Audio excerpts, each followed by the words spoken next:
Thank you for joining us to learn more about how you can create a more supportive work environment for all employees, especially those that may have experienced trauma, through cultivating a trauma-informed workplace.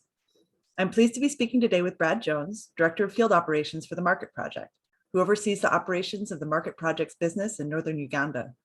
Brad will talk us through his approach and highlight some of the challenges and opportunities for businesses that are starting their trauma-informed practices. This is a case study that is intended to complement the trauma-informed company training developed by the Global Business Coalition Against Human Trafficking, which aims to help businesses to build the capacity of their people managers who may be supporting employees who are survivors of human trafficking. Before we get started, I'll review one of our learnings from the trauma-informed company training that you'll get to see put into action through this case study. A trauma-informed approach to employment is one that realizes the widespread impact of trauma on a person's life and performance, and believes in the potential for recovery. It recognizes the signs and symptoms of trauma in staff, and responds by fully integrating knowledge about trauma into policies, procedures, and practices. Finally, it seeks to actively resist re-traumatization. I look forward to exploring how this approach is put into action with the Market Project. Brad, thank you so much for speaking with us today. And I'd love to just start off with an introduction to the Market Project and its approach to employment. Yeah, thanks, Sarah. The Market Project is a nonprofit organization in the US that exists to create businesses that offer stable jobs to trauma survivors. So one of the businesses that the Market Project has started is Nguvu Dairy. Nguvu, it's a hard word. It's means strength in Swahili, but it's a for-profit business in northern Uganda where there's a lot of widespread trauma. So I think it's about 2/3 of our staff currently have high levels of trauma. And so we try to implement lots of programs for them, not just create jobs that give a good stable salary and not just job training, which is pretty normal, but we also provide trauma healing groups for everyone who's a participant who's on staff. And we like to see the connection between a stable job that gives good income for people, which has proven to show reducing people at risk for trauma and re-traumatization. And then also the training is really important to us to give the people who come to be employees with us some agency and some voice and decision-making. And then we also have the trauma healing groups that really focus on people's difficult past and how that impacts their world and even their on-the-job performance. So the Market Project does lots of different things, but Nguvu is the business that we're highlighting today. So let's go into depth here. Tell us more about how Nguvu supports survivors of traumatic experiences and how it helps them to succeed in the workplace. Yes, so the Market Project, started this business in Nguvu Dairy in northern Uganda, which has very high levels of trauma. So there was civil war, and many people on our staff have experienced armed conflict and abuse verbally and physically, sexually, human trafficking, exploitation.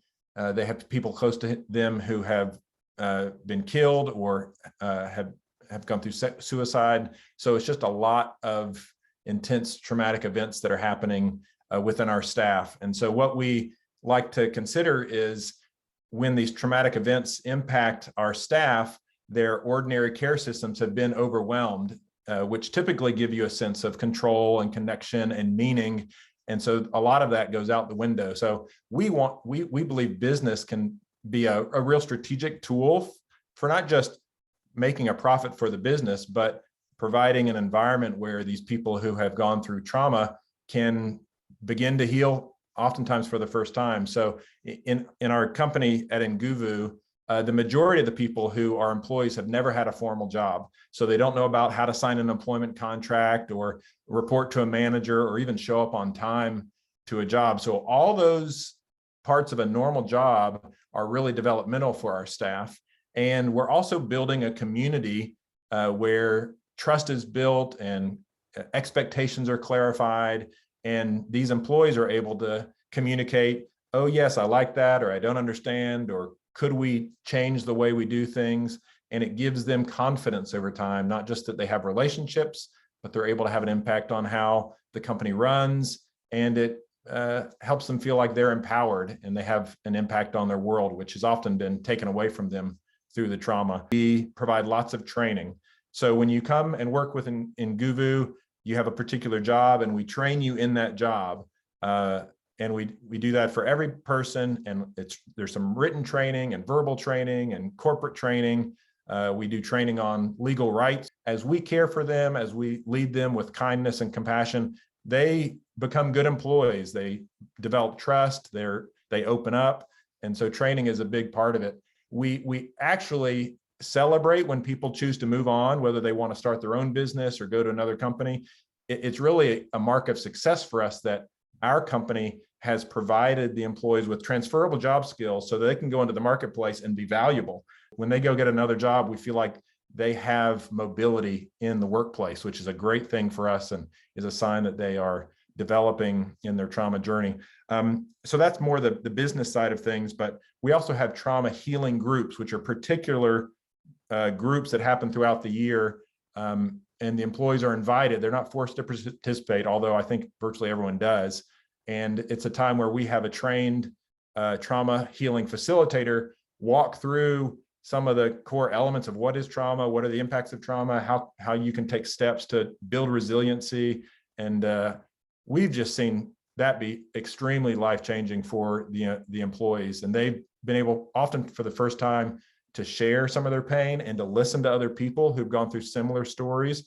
And that's not a normal group that happens on a job site, but we feel like as people grow personally and emotionally and develop that sort of resilience, they become better employees. And we see people improve as salespeople or improve as managers or improve as production people and how they work with one another. So those are a couple of the programs that we do at Nguvu Dairy.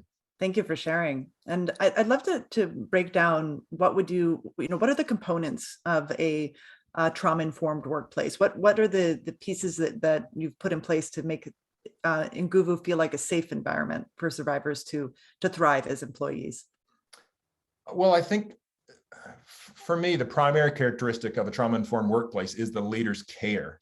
And it's not just superficial care. It's not, we're just trying to extract as much value out of these employees as possible, but we're doing life with these people. We see them more than we see our families a lot of times. And we care about the pain they've gone through. We care about their reactions to how life is going. And so if leaders don't care, there's not going to be a trauma-informed workplace. But once we listen, once we hear people's stories, once we hear people's challenges, we begin to have the understanding to build systems that care for these people and are able to develop a workforce, a workplace that allows them to thrive and flourish.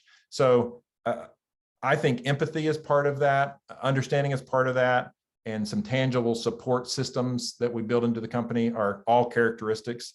What that leads to is the employees begin feeling safe. There's a measure of trust that happens that they often have not had in their background.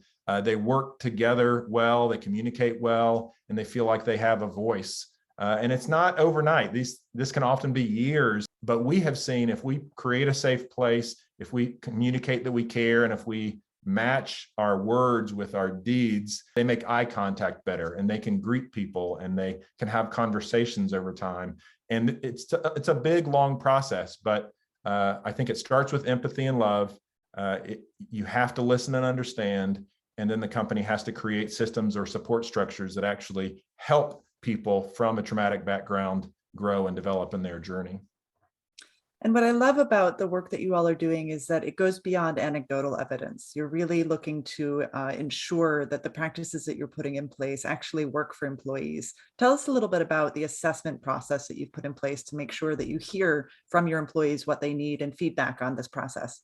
Every 6 months, we do an impact evaluation, as we call it. It's a confidential survey done by a third party to the whole staff, and it asks lots of different graphic questions about how are you doing financially, or how is your food security, how are your relationships, do you feel like you have a voice? Lots of amazing questions, and we get loads of results back from this survey that tell us there's a manager who's not treating his employees well in this area, or these people don't understand their employment rights, or this job is too complicated, or people feel overwhelmed, or there's conflict in a certain area. And so we get lots of quantitative data and qualitative data back from the survey, and sometimes we can, a lot of times we can take immediate responses to it, where certain managers need more training on how to care for their employees, or how to be a good listener, or how to collaborate on decision making. Or we've often heard that a subset of our employees don't have all the food they need, and we can partner with nonprofit organizations who that's their mission, is to provide food for people who lack nutrition.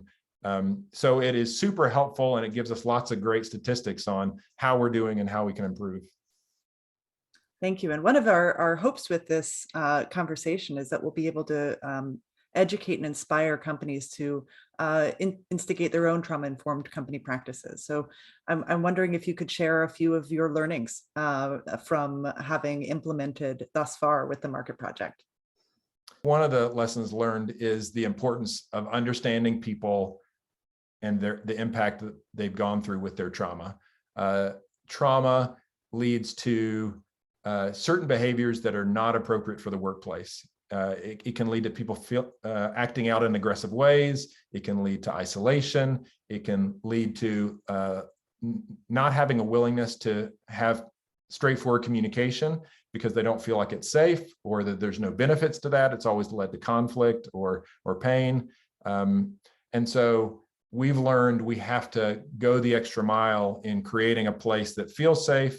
We communicate safety. We have HR policies that protect people if they speak up. And with time, we believe that people who have gone through a traumatized background really appreciate those policies, and they begin to change their behaviors. And where at first they might react in conflict or aggression, they're willing to share their story or share their perspective. And it's a huge risk to them to share maybe a criticism they have at the workplace. And for a manager to say, I hear you, we're going to make a change because we believe your opinion is valuable. That snowballs. If managers really listen and give fair feedback, people speak up more. But that's not been their experience. So that's a huge one. We are in a regional context where trauma is the norm. Unemployment is common. I think it was 83% of youth are unemployed in northern Uganda. So the people who are coming to us for a job, most of them have never had a formal job before. So they just need more. There's a cost to training, onboarding, how to fill out paperwork for contracts. All of these things take time, and someone has to manage it. But a huge learning for me is there's a huge benefit when you take someone who's never been through some of these processes and you take the time and effort to train them and be compassionate to them.